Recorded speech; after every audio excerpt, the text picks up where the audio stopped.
Okay, right. We'll be talking about protection of switching devices by using snubbers. The learning outcomes for this. Ne? After studying this unit, you should be able to explain the need for turn on and turn off snubbers. Okay? You should also be able to explain how the snubbers protect power switching devices. How the snubber protects power switching devices. More specifically, we'll be looking at the following.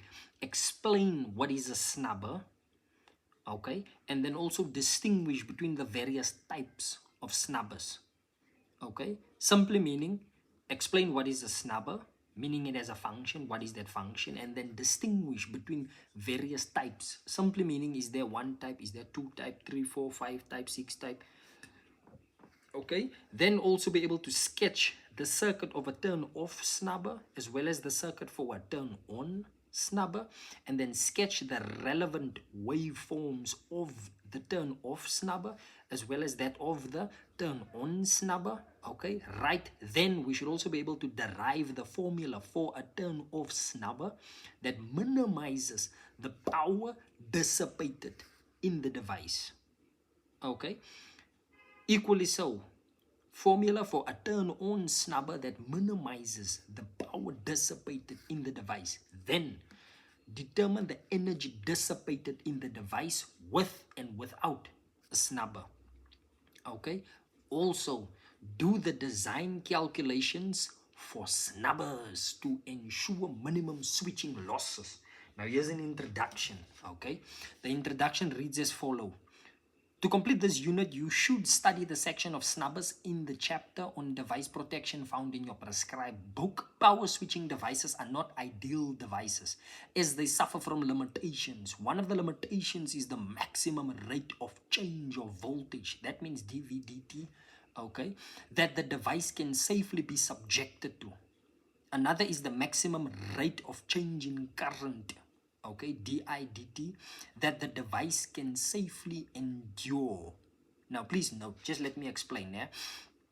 Power switching devices are not ideal devices as they suffer from limitations. Simply meaning, whenever you do power switching, okay, specifically when you are referring to a device, okay, it simply means that there are what we call inherent limitations or inherent shortcomings.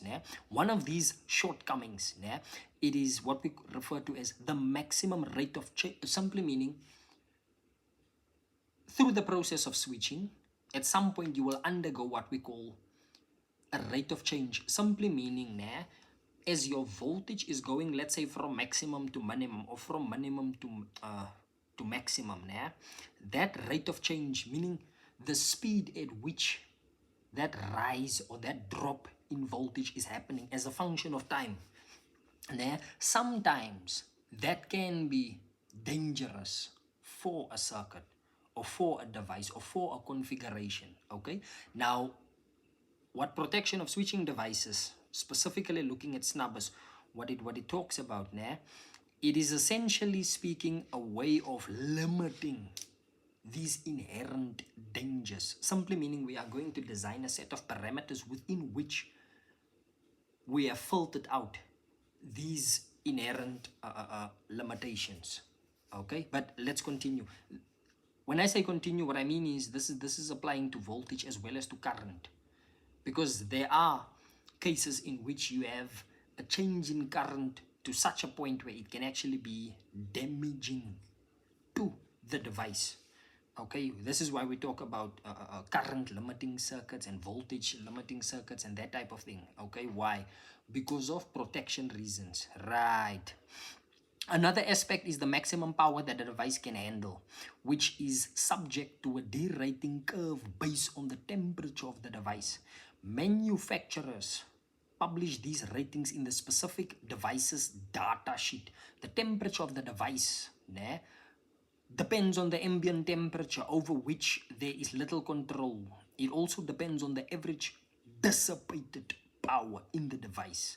As the frequency of switching increases, so does the switching, and losses become a larger and larger component of the total losses, okay, in the device. The losses are directly related to the temperature of the device. Since all losses are manifested as heat, Okay, if the temperature reaches a critical level, the device is usually destroyed. Cyclical variations of temperature in the operating temperature range also place stress on the internal structure of a device.